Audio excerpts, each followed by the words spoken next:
Hi, good morning. I'm Renee Schopmeyer. I'm one of the prayer captains for Revelation Wellness.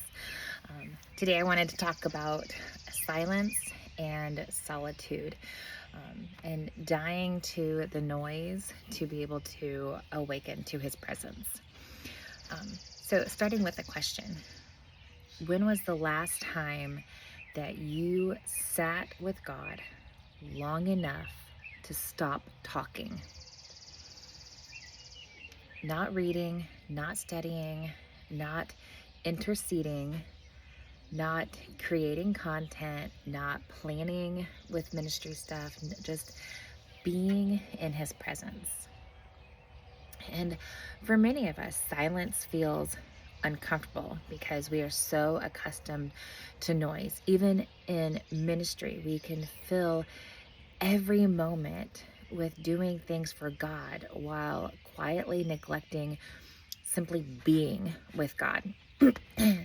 Yet throughout Scripture, God repeatedly invites us as his people to come away from the crowd, away from the demands, and into places of stillness where they can encounter him.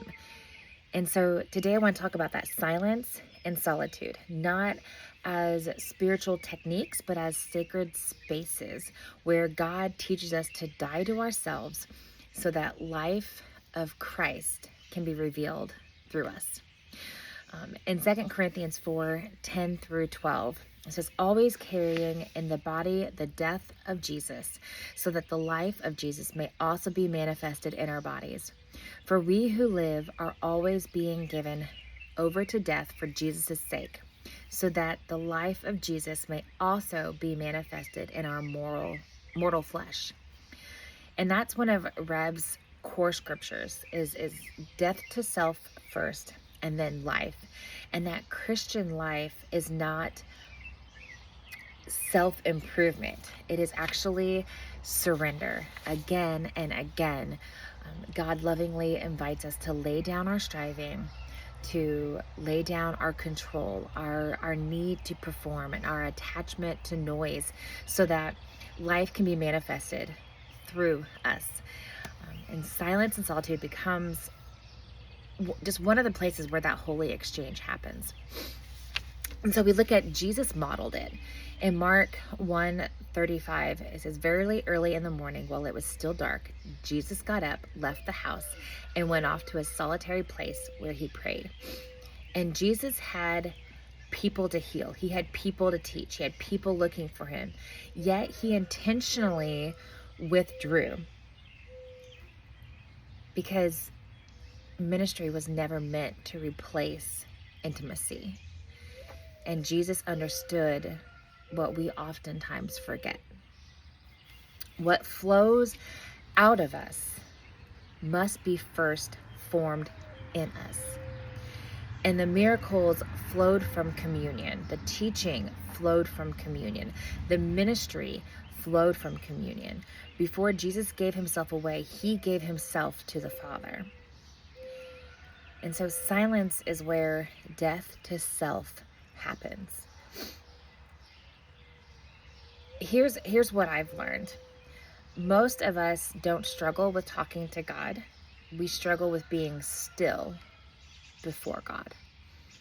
Because the moment we get quiet, things start to surface. Our worries, our fears, our need for control, our endless to-do lists, the people we're trying to fix, our prodigals, the ministry we're trying to manage, the image we're trying to maintain. Silence doesn't create those things. It reveals them. And that's actually a gift. Because God cannot heal what we are unwilling to see. And so when we sit quietly before him, we begin noticing all the places where self is still fighting for the throne. The need to be productive, the need to be right, the need to prove ourselves. In that holy place, Jesus is gently saying, will you surrender this too? That is death to self. And every surrender creates more room for his life. in February of 2022, I lost my mom. And in the way that she passed, there was a lot of questions. There was a lot of grief. There was a lot of heartache. And there was no fixes. And there was no Bible verse that would suddenly make it all go away, no perfect answer that would take the pain away. And what I discovered in all of that was that healing wasn't found in doing more. My healing was found by being with God. And there were many days I just simply sat in silence before Him. And not because I had eloquent prayers to pray, and not because I didn't have any to things to be able to give forth. It was just because honestly I had no words at all. And it was in those quiet moments and in that silence and that solitude that He began to meet me. And that one day the Lord gave me the vision that I have never forgotten. And I saw an old urn, like an old-fashioned urn that they would put their oils into. And it had been shattered into countless broken pieces. But instead of darkness coming from it, those pieces that were put together with the Elmer's glue, that dries clear, the light that before was just shining up out of the top of the urn. Now the light was pouring out through every crack and every broken place, and it was even shining into its own shadow where it was the darkest. And so that just, it hit me, because I knew what the Lord was showing me, and that brokenness wasn't the end of the story, that the light was still shining, that His goodness was still shining, that His glory was still shining. And even through grief, and even through loss, and even through unanswered questions, that vision became an invitation to keep sharing His goodness, even when my heart was hurting. And it was an invitation to keep telling of His faithfulness, even when life didn't look the way I wished it would. And to let His light shine through the broken places rather than trying to hide them. And I truly believe that I would have missed that gift had I stayed busy trying to outrun my grief.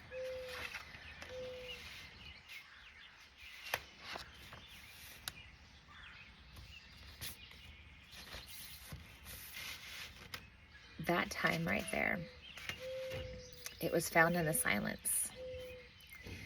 It was found in the solitude. It was found in simply being with Him.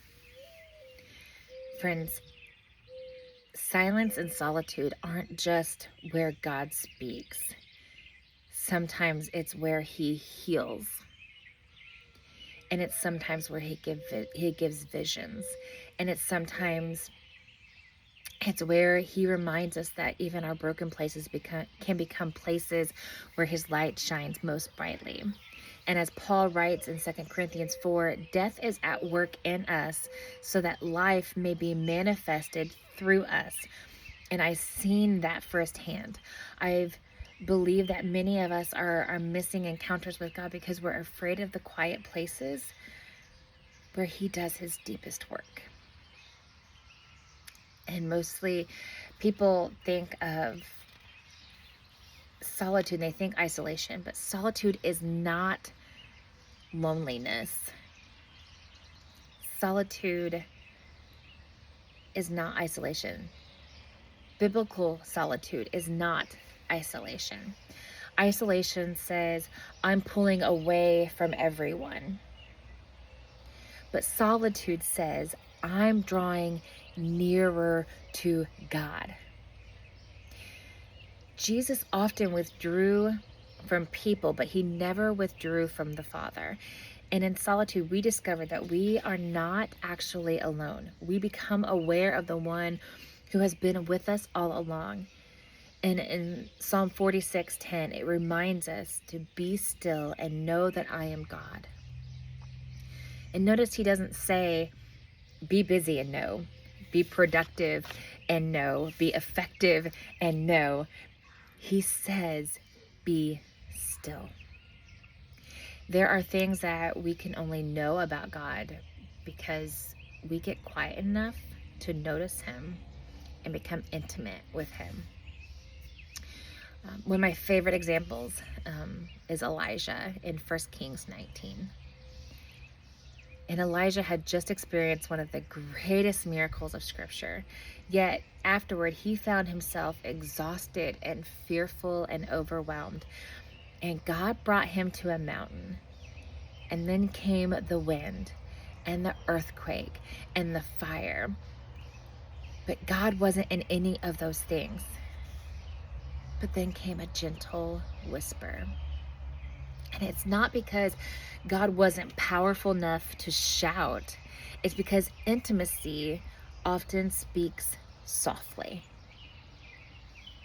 And sometimes we're waiting for God to say something louder while he's waiting for us to become quieter.